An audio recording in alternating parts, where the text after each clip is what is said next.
anxiety and tension around our bodies and body images and our sexualities can really affect our pelvic floor, because we end up tightening and holding ourselves smaller and making our bodies smaller.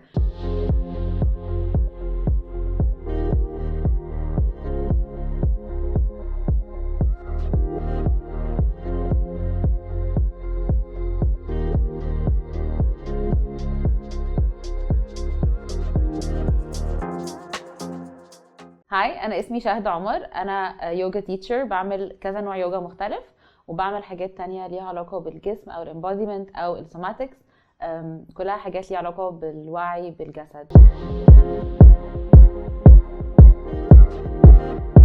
So the pelvis is a part of our body. هو الجزء اللي ما بين التورسو أو الجزء اللي فوق من الجسم والرجلين. Kind of where our center of gravity comes from. We need to learn about pelvic health because الحوض أو البلفس جزء مهم قوي من الجسم.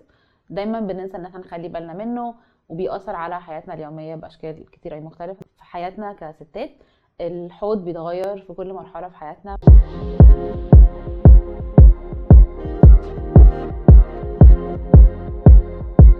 Pelvic health is relevant to everyone, all human beings of all genders, because we all have a pelvis. But women happen to be more affected by pelvic floor issues because women have a uterus, and the uterus is an organ that really changes throughout a woman's lifespan or lifetime. From when she first gets her period, the uterus starts to expand, and then when she's not on her period, the uterus contracts. And when a woman is pregnant, her uterus expands even more. And then when she reaches menopause, her uterus shrinks a lot more. And so all of these changes are always affecting the pelvis, the pelvic floor muscles, and also the bones of the pelvis and the joints of the pelvis. Pelvic floor dysfunctions, even though I don't love the word dysfunctions, manifests around going to the bathroom, peeing. So a lot of women, especially postpartum, when they sneeze, they leak or they pee their pants. And this is a very, very common thing that nobody talks about. A lot of women experience pain during sex, and also discomfort during sex, and yeah, it's a big struggle for a lot of women that we don't really talk about. A woman really needs to be aware and connected to this part of the body in order to be able to notice and feel what's happening. And these changes are affecting other aspects or other areas of our lives without even us realizing or noticing it.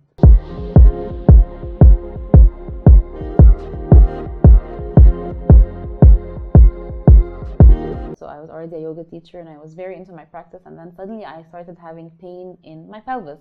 And I was very confused at first because I was like, why? I'm healthy, I work out, so why is this happening? But then I realized that because yoga was created by men for men's bodies, that a lot of the things that I was taught initially in my yoga classes were actually not very suitable for women's bodies. And I discovered that there is such a thing as pelvic health yoga. Then it became such a big magical world where everything I knew, I questioned and started learning all over again. So I always say that everything starts in the pelvis, or at least most of the problems we face in our body start in the pelvis.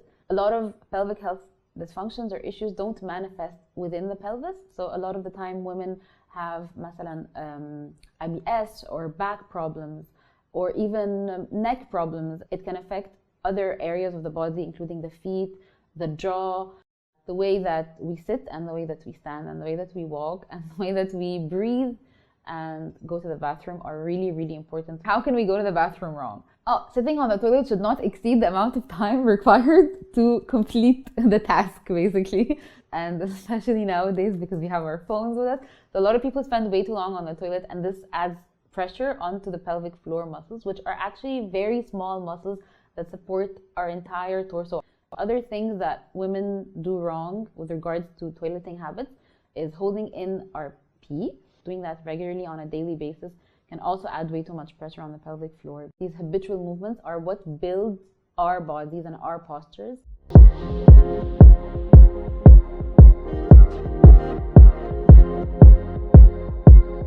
One of the main things I encounter is that postpartum, a lot of women get prescribed Kegels without having their pelvic floors even examined or checked by a pelvic health physio or by a doctor.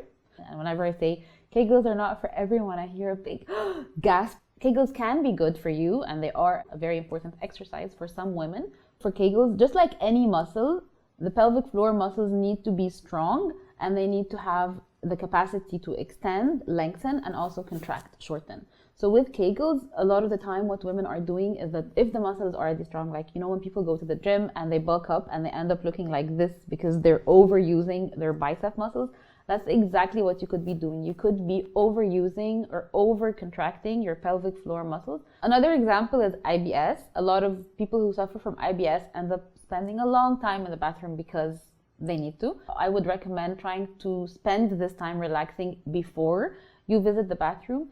If you're experiencing pain in the pelvic area, including your lower back, including your lower belly, including any problems in your core or your abdomen, then I would recommend visiting a pelvic health physiotherapist or just any physiotherapist.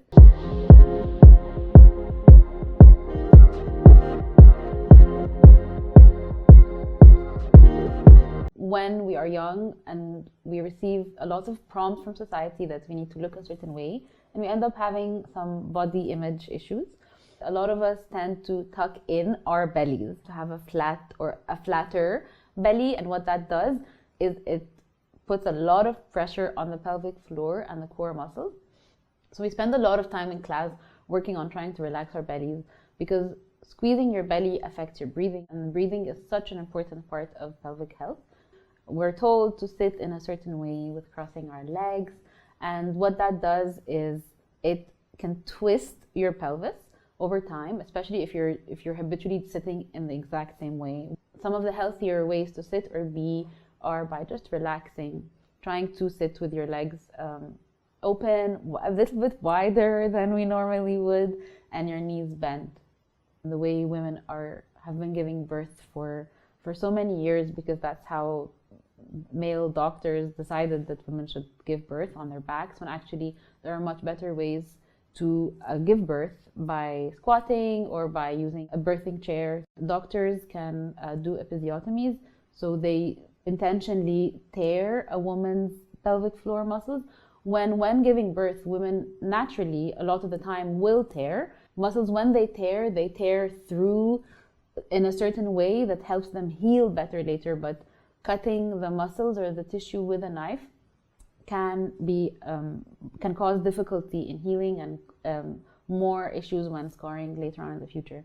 Anxiety and tension around our bodies and body images and our sexualities can really affect our pelvic floor, because we end up tightening and holding ourselves smaller and making our bodies smaller instead of relaxing into who we are, relaxing into our bodies. Over the years, we've been told that discomfort is more beautiful, and actually being more relaxed can help you feel better, feel more confident, and confidence is definitely always much more beautiful. Feeling ashamed in our bodies can actually cause a lot of physical ailments, not just emotional ailments and not just emotional struggles.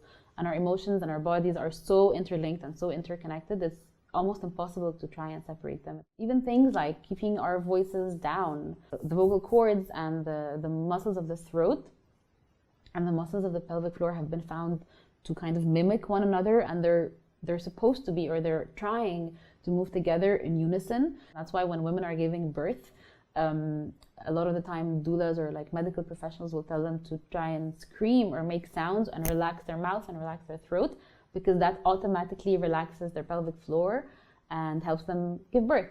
Because of these messages that we receive from society, a lot of women experience discomfort, or they struggle around their sexual health and sexual intimacy, and working with them on their pelvic health has really shown me, first of all, that this is a shared thing, and it's not just specific to us in Egypt or to our region. It's actually a shared global struggle. Learning about the pelvis has also given me the chance to explore other areas and other arenas. It's been such a journey for me to like peel these layers and really find out that yes, I can be confident in my body, and I'm still learning this. The biggest lie that we're told is that you are on this journey alone, or that you're the only one who feels this way. But actually, we all do. It takes time and it takes effort, but we have to do it together and build it together.